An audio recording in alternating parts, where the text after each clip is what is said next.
ನಾವು ಶ್ರೀ ಪ್ರಕಾಶ್ ಜಾವಡೇಕರ್ सभापति तालिका एक महत्वपूर्ण एनर्जी रिसोर्स के बारे में हम चर्चा कर रहे हैं और कुंठिया जी ने चर्चा शुरू की। दिल की बात उन्होंने बहुत कही। आखिर सत्ताधारी पार्टी के हैं तो आखिर में तो मंत्री का गुणगान उनको करना ही पड़ा। लेकिन जो मन की बात थी, जो दिल की बात थी, वो उन्होंने कहा जमकर, ये सच्चाई कही कि कालाबाजारी कैसे है, भ्रष्टाचार कैसे है, प्राइवेट को देने में कैसे अंधाधुंध हुई, वो सब बताया। लेकिन मैं एक सीन बताना चाहता हूं कि क्या हो रहा है देश में।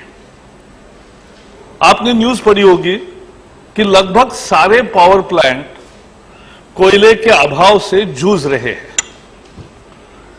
कहीं 1 दिन का स्टॉक है, कहीं 5 दिन का स्टॉक है। लेकिन जो मेन एनर्जी सोर्स है कोयला अपने देश में, उसकी किल्लत में अनेक कोयला प्रोजेक्ट और पावर प्लांट्स बंद पड़े हैं। अल्ट्रा मेगा पावर प्लांट की बहुत बड़ी एडवर्टाइजमेंट किया गया कि ये बहुत देश में नया क्रांति हो रहा है। सबके काम ठप हो गए। कोयले का रेट, कोयले की लिंकेज न मिलने के कारण अल्ट्रा मेगा पावर प्लांट का पूरा अल्ट्रा फेल हो रहा है। दाम आसमान पर है। पर्यावरण की हानि का मुद्दा भी चर्चा में है। और आज स्थिति ऐसी है कि कोयला भी नहीं और गैस भी नहीं। जो गैस देश में मिल रहा था उसकी भी कमी आई है। और इस साल आपको ताज्जुब होगा, लगभग 100 मिलियन टन हम इंपोर्ट करेंगे कोयला। यह स्थिति आज कोयले के बारे में पैदा हुई है और इसलिए बहुत सारे पहलू है। मेरे वक्ता, दूसरे सहयोगी वक्ता है, वो पॉलिसी फ्रेमवर्क और इसके बारे में बोलेंगे विस्तार से। मैं केवल क्या चल रहा है और कैसे बड़ी लूट मची है, इसके 3 उदाहरण प्रस्तुत कर रहा हूं। घोटाला नंबर 1, कोल ब्लॉक का आवंटन, पीरियड 2006 से 2009। 2006 का क्या महत्व है? 2006 में 2 बातें हुई। ऑक्शन के जरिए आगे कोल ब्लॉक बांटे जाएंगे, यह निर्णय 2006 में लिया गया सरकार की तरफ से।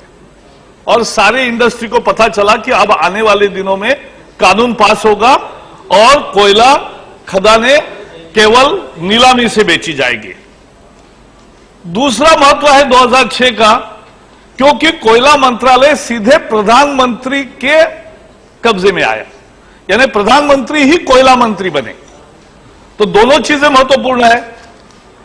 93 से सर एक पॉलिसी सरकार ने की थी कि क्योंकि 75 to 93 केवल कोल इंडिया प्रोडक्शन करती थी।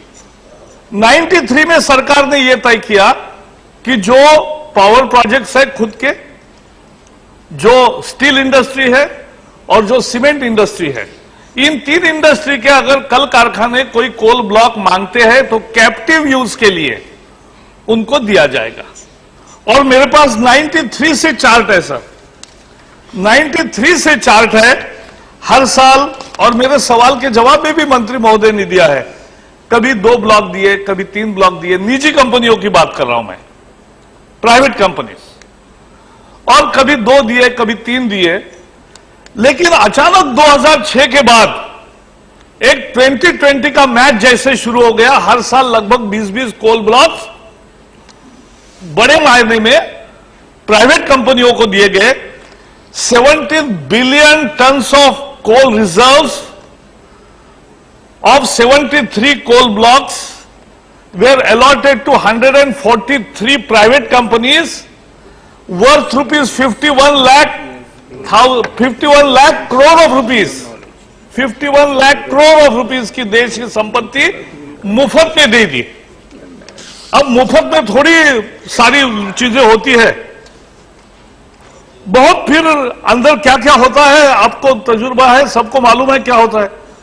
वोरा जी को तो कितनी तकलीफ होती है उस समय, नहीं वोरा जी को बहुत तकलीफ होती है उस समय। और यह 1700 करोड़ टन कोयला, 51 लाख करोड़ का कोयला 73 ब्लॉक का कोयला 143 कंपनियों को 2006 और 2009 में बांटा गया, जबकि सरकार ने निर्णय लिया था कि आने वाले दिनों में केवल नीलामी से बेचा जाएगा। तो मेरा पहला प्रश्न यह है कि क्यों नहीं सरकार ने उस समय नीलामी तक रुकने का फैसला किया और नीलामी का कानून 1 साल में पास कराते। 1 साल कोयला नहीं बांटते खदान, और नेक्स्ट ईयर से कानून सबकी सहमति थी और ऑक्शन से बेचे जाते, देश को पैसा मिलता। लेकिन ये किया नहीं सर, और केवल उसमें उतना ही नहीं है, आपको ताज्जुब होगा, ये 4 साल के पीरियड में, जिसे मैं ब्लैक गोल्ड रश पीरियड कह रहा हूं, ब्लैक गोल्ड रश, जैसे मैकेनास गोल्ड आपने देखी होगी जवानी में सिनेमा, तो मैकेनास गोल्ड में जैसे गोल्ड के लिए ढूंढ रहे थे, वैसे ये काले सोने के लिए लोग ऐसे धूम मची और इतने कोल ब्लॉक बांटे गए, और उसमें 2 तिथियां, वोरा जी आपको भी याद होगा, 20 नवंबर 2008 चुनाव आने का समय है, और उसके बाद 2009 में 27 फरवरी को 1500 मिलियन टन का भंडार तुरंत बांट दिया जाता है 2 लोगों को, और 27/2 से जून तक, यानी चुनाव जब 2009 का हो रहा है सर, 15 खदानें बांटी गई है केवल 3 महीने में। ऐसा कभी आज तक नहीं हुआ, जो 5-5, 10-10 साल नहीं हुआ, वो केवल 5 महीने में हुआ।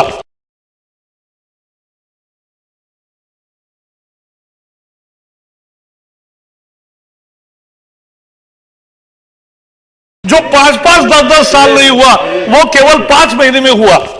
और इसका क्या संबंध है? टाइम टेबल का भी कोई महत्व है, और इसलिए ये जो ब्लैक गोल्ड रश हुआ, और प्रधानमंत्री ही उसके ये कोयला मंत्री थे, इसमें सर क्या नहीं है? सब कुछ है।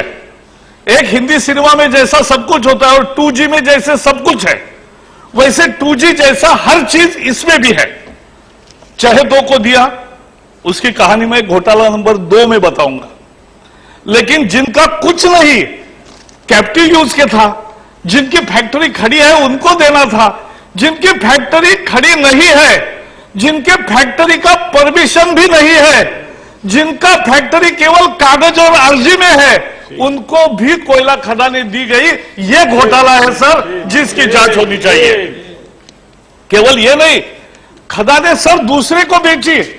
2G में क्या हुआ? 2G का स्कैम क्या है कि सस्ते में लाइसेंस मिला 1650 करोड़ में, और बेच दिया आधा 10,000 करोड़ में। यही स्कैम है ना? ये देखो, ये पब्लिक नोटिस है सर, ये पब्लिक नोटिस है। इसमें एक ग्रेस इंडस्ट्रीज लिमिटेड, पुरानी मैनेजमेंट है, उन्होंने जिसने परचेस किया है, कंपनी बेची है शेयर्स के द्वारा, क्योंकि चिदंबरम जी ने रास्ता खोल दिया है कि शेयर का ट्रांसफर हुआ, बोले कंपनी थोड़ी बेची, वो तो शेयर कोई भी किसी को दे सकता है, तो शेयर दे दिया। अब इसमें जो उनकी संपत्ति है कि इस कंपनी की क्या संपत्ति है, तो चंद्रपुर जिला में लोहारा ईस्ट, इधर 350 एकड़ की कोयला खदान, ये उसकी मुख्य संपत्ति है, और इसका विवाद लेके पब्लिक नोटिस दिया है, मैं आपको दे रहा हूं। तो यह आप पता चलेगा कि इन्होंने सस्ते में कोयला खदान फ्री में लिया और बहुत महंगे कीमतों में बेचा, यह भी हुआ है। कोयला उत्पादन किया ही नहीं, खदान समय में 36 महीने में करना चाहिए, नहीं किया, कोयला बाजार में बेचा। सर 2G जैसा सिमिलरिटी है, और इसलिए हम मांग करते हैं, हमने पहले भी मांग की है कि सरकार की जांच पर हमारा भरोसा नहीं है। सुप्रीम कोर्ट के निगरानी में सीबीआई की जांच करोगे तो दर परत खुल जाएगी और 2G से भी महाघोटाला बाहर आएगा। ये इसकी कहानी है, और इसलिए होना चाहिए। अब कैट का रिपोर्ट आएगा, बीच में एक दिन न्यूज आई थी, अब मैं उसके जिक्र नहीं करूंगा क्योंकि उनको ऑफिशियल रिपोर्ट जब आएगा तब और कुछ खुलासा होगा। लेकिन ये सब बातें हो रही है सर, समय ज्यादा मैं नहीं लेना चाहता, इसलिए संक्षेप में रखता हूं। घोटाला नंबर 2, अपने चहेते को देना, यह है घोटाला पीबी घोटाला। आप कहोगे ये पीबी क्या है? पीबी है पकड़ी बारवाडी खदान। पकड़ी बारवाडी खदान का क्या है? यह एनटीपीसी के पास थी। अब एनटीपीसी तो खुद खदान नहीं करती, वो तो पावर जनरेटर है। तो उन्होंने खदान का कॉन्ट्रैक्ट 25,000 करोड़ का एक कंसोर्शियम को दे दिया। कंसोर्शियम में अचानक नई नई बातें हुई 2006 के बाद, क्योंकि अचानक कोयला मंत्री, राज्य मंत्री बदल गए और कोयला मंत्री के भाई का जिसमें हिस्सा है, ऐसी मिन्सेस फिनवेस्ट एक कंपनी है, नाम याद रखो, आप भी राजस्थान के हैं, आपको पता होना चाहिए। मिन्सेस फिनवेस्ट यह आम कंपनी नहीं है सर, ये खदान का कॉन्ट्रैक्ट निकला, 2 ही बीड आए सर, सब जगह 6 से 8, 10 बीड आ रहे, लेकिन इसको देखो कितना मैनेजमेंट परफेक्ट है, 2 ही बीड आए। 2 बीड कौन? एक ये प्राइवेट कंपनी कंसोर्शियम और दूसरी पीएसयू सिंगरेनी कॉलरीज। अब सिंगरेनी कॉलरीज अनुभवी है, पात्र है, सब कुछ है, तो कौन जीतना चाहिए? आपको भी लगेगा कि पीएसयू जीतेगी, लेकिन सर स्टोरी यही है कि पीएसयू हारती है और प्राइवेट फर्म जीतती है कॉन्ट्रैक्ट। और कैसे जीतती है? ये जो मिन्सेस फिनवेस्ट है, इसको खदान का अनुभव नहीं है। क्यों चाहिए? अगर भाई मंत्री है तो फिर क्या चाहिए? No experience, no financial strength, network below 3 crore rupees, और कंसोर्शियम में उनकी भागीदारी टेक्निकल स्किल पे नहीं है। खदान का कॉन्ट्रैक्ट देने के लिए कर सकते हैं, they can swing the deal. Quattrocchi ने क्या किया था? Swing the deal.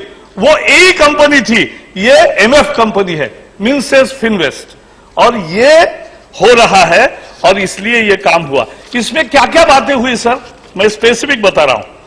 Award price जो दी गई कोल की एनटीपीसी द्वारा, वो 200 रुपए प्रति टन ज्यादा दी गई। ये तो उधार और कॉन्ट्रैक्ट भी, ऊपर पैसे भी।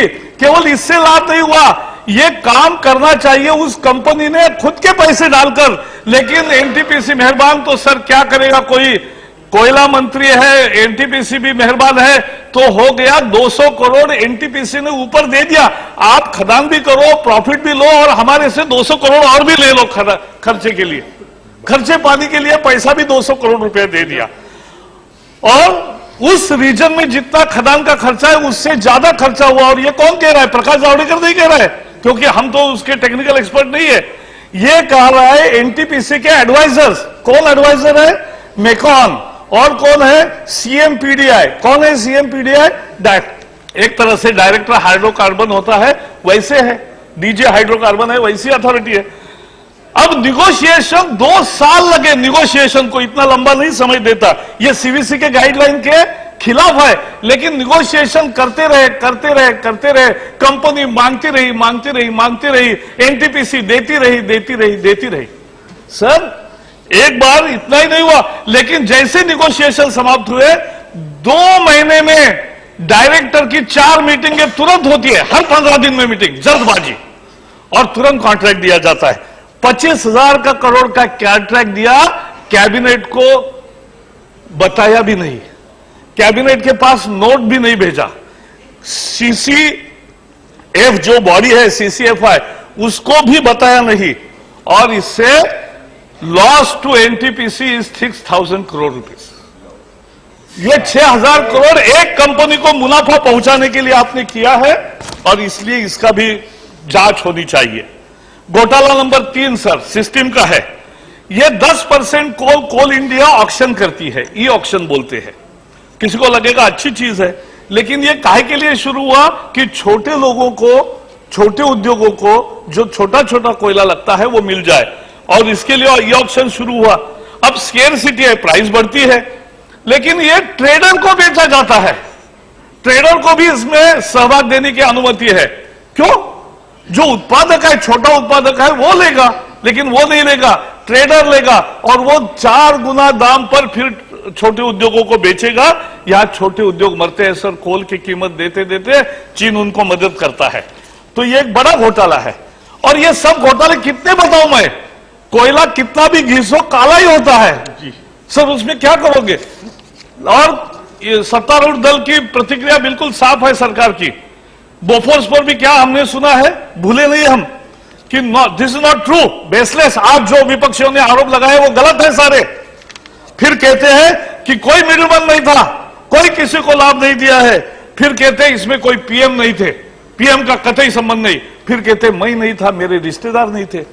यानी ऐसे क्रम से वो घोटाले का भी समर्थन करते हुए देश ने देखा है। इसमें भी यही होगा आगे आने वाले दिनों में। आप देखिए सर, 2-3 मिनट और लूंगा। कोल इंडिया का मूल उद्देश्य क्या था? क्योंकि 2-3 पॉइंट्स को टच किया है खुंटिया जी ने, वो भी बताना चाहूंगा। वो भी मजदूर नेता है। मजदूरों का शोषण रोकने के लिए कोल इंडिया बनी, एक उद्देश्य वो है। 8 लाख मजदूर थे, अब 3.5 लाख है, और 2016 का उनका प्लान रेडी है, 2 लाख मजदूर हो जाएंगे। मजदूरों का शोषण बंद, क्योंकि मजदूरी खत्म। मजदूरी खत्म हुए तो फिर बचे क्या? मजदूरी बची नहीं तो शोषण होने का सवाल ही नहीं। उद्देश्य की पूर्ति हो गई। अब ये काम चल रहा है इनका। इनएफिशिएंसी की क्या कहे सर? निजी कंपनियां पर टन खदान का खर्चा 400 रुपए है, कोल इंडिया का 800 रुपए है। मंत्री जी आप तो जानकार है, बताइए क्यों होता है ऐसा? लिंकेज पहले देते थे, आप क्यों नहीं दे रहे हो? और स्टेट एजेंसी को मंथली कोटा देते हैं। मैं महाराष्ट्र से आता हूं, MSSIDC है, छोटे उद्योगों को देने के लिए 42,000 टन, तो 7 लाख टन उनको हर माह देते हैं। सबसे ज्यादा करप्शन इसमें है, सबसे ज्यादा घोटाले उसी में है। ऐसी ऐसी क्यों आपने एजेंसियां तैयार की? जो उद्योग है उनको डायरेक्टली मदद करो, उनको डायरेक्टली आवंटन करो, कोटा का पॉलिसी तय करो, लेकिन ये करो। और आखिरी में एक सुझाव मैं देना चाहता हूं जी, सर, आपका दो और स्पीकर है, लास्ट 1 मिनट। और इसलिए मैं एक मांग करता हूं सर, कोयले का महत्व बहुत है और आने वाले 50-100 साल रहने वाला है। इसलिए पॉलिसी तय करो, पॉलिसी के तहत बिना डिस्क्रिमिनेशन व्यवहार करो। जो उद्योग है उनको ही दो, मिडलमैन बीच में मत लाओ। ब्लॉक्स देते हो तो उसकी सारी परमिशंस, एनवायरमेंट, फॉरेस्ट, एक बार आपने ब्लॉक दे दिया तो वो दर दर भटकता जाएगा और फिर उसको कहीं नहीं कहीं मिलेगा, ब्लॉक बंद पड़ेंगे। क्यों? दे दो, उसके ऑल क्लियरेंसेस लेने का काम कोयला मिनिस्ट्री ने करना चाहिए और फिर दे दो। हमने सर PSU के कमिटी में हमने देखा है, वो विशाखापट्टनम का प्लांट नेहरू जी के सपने से तैयार हुआ, उसको कोल खदानें ऐसी दी है कि कोई कोल उसमें से निकाल ही नहीं सकता। जो भी बोगस कोल ब्लॉक है वो PSU को दिए जाते हैं और जो अच्छे हैं वो प्राइवेट को दिए जाते हैं। ये सर सारा सिलसिला है। और एक मेरी मांग है, क्योंकि हम मूवमेंट के लोग हैं, कि पहले पुनर्वास करो। जो वहां से जिन पर परिणाम होने वाला है उनका पुनर्वास पहले होगा, पहले पुनर्वास और फिर निर्माण, फिर खनन। इस पॉलिसी की भी जरूरत है। अगर ये करेंगे तो कुछ इस चर्चा का लाभ होगा। और जो 3 घोटाले मैंने कहे हैं उसका जवाब भी चाहिए और उसकी जांच भी चाहिए। हम इसको छोड़ेंगे नहीं। बहुत बहुत धन्यवाद। Thank you very much.